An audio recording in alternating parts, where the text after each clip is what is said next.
Hi, I'm a maladaptive daydreamer and I've been one since I can remember.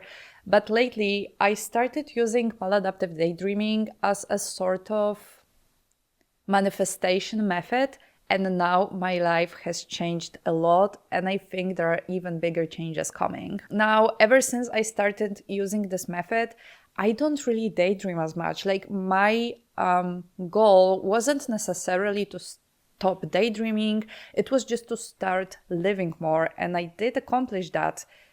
And I wanted to share it with you because if you have this problem, I know it feels very isolating. I know you feel like maybe you're going crazy because you're just stuck in your head all the time.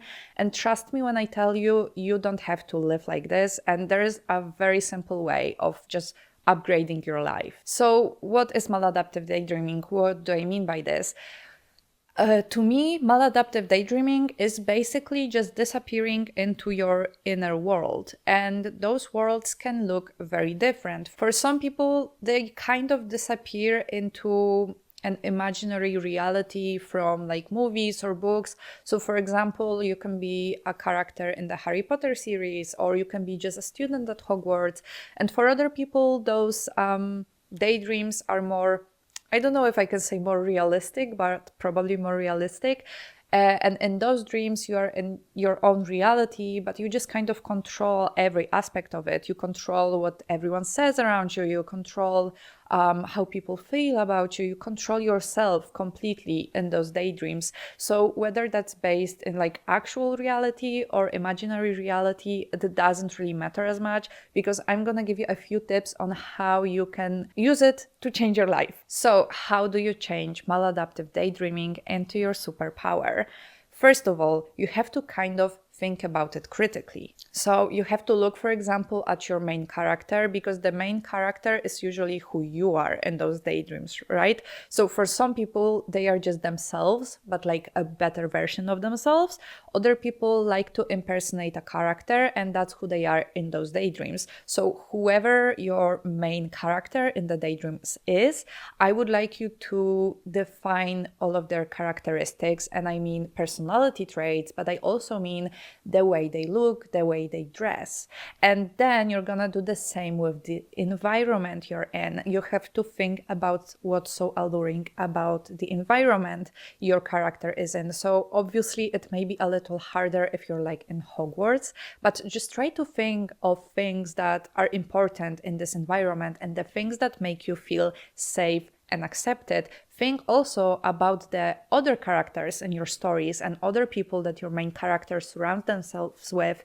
Think about the people they like, the people they don't like, and what they have in common. Just try to be like, do kind of like an analysis of your inner world, and you can write it down. I personally didn't write it down, I just thought of it, and that was enough for me, but it may be easier for you if you just write it down. What's very, very important also is to write down all the things that your character likes in terms of like actual action. So like, what are their hobbies, what are their goals, what do they spend a lot of time doing in those daydreams, because that's also going to be very important in the next part. Because once you have the list of all those things, try to think how you can actually implement it into your real life. Because I know, I understand some things you cannot implement into your real life, right? You cannot have a wand and you cannot be a magician or a wizard. You can be a magician, I guess, but you cannot be a wizard, right? You cannot be a vampire or whatever. But if your main character is very smart and a very confident wizard, you can be very smart and very confident. I also mentioned goals and hobbies because those two things I think are the easiest to implement into your life. Unless, of course, those hobbies are like, super unrealistic. But let's just stay with the wizard example. If your character is a Quidditch player, maybe you just want to do some sports, and maybe think about the sports that would feel similar to being a Quidditch player. I know this is hard maybe to imagine, but for example, if you like the sensation of flying in your daydreams, maybe you want to start those sports, when you have this aerial hoop like in a circus, maybe that's gonna make you feel like you're flying.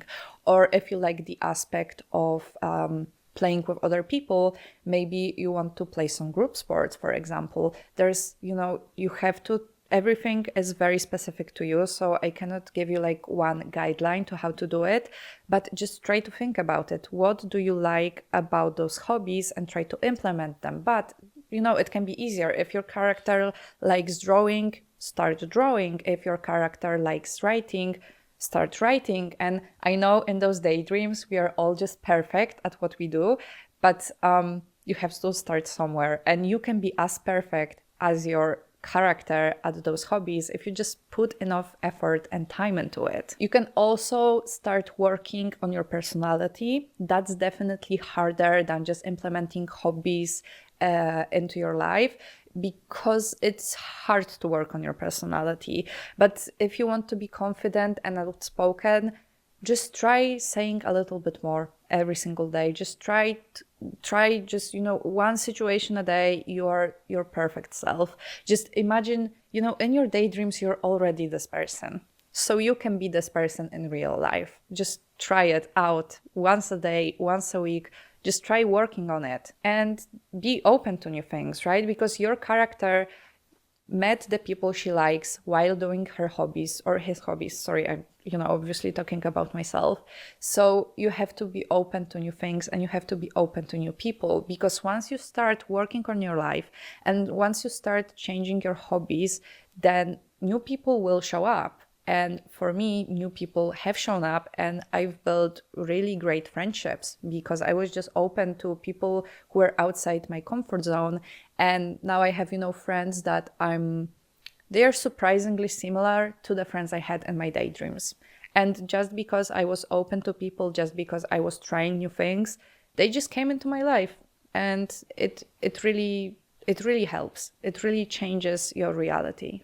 I also started making content because my, character in my daydreams, she is a content creator. And I just thought, if she can do it, if I can think of all of the things she's doing, I can actually do them in real life. And I just started making content. And sure, I'm not the star that she is, but maybe one day I'm going to be.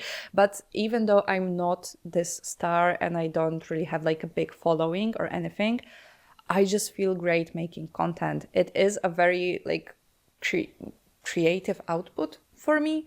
And I do feel like I'm going towards my goals and I'm building that perfect life that I had, in my daydreams.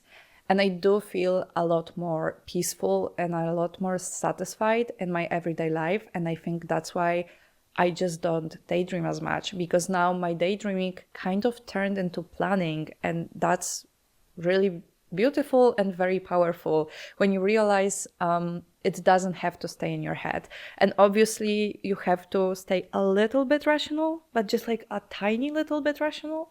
And you have to remember that you're not going to become a wizard. You're not going to play Quidditch. You're not going to, make out with Draco Malfoy, right? But who knows? Maybe you'll find a sport that's similar enough. Maybe you'll find that power that makes you feel like a wizard in real life. And maybe you'll find someone who is actually a lot like Draco Malfoy.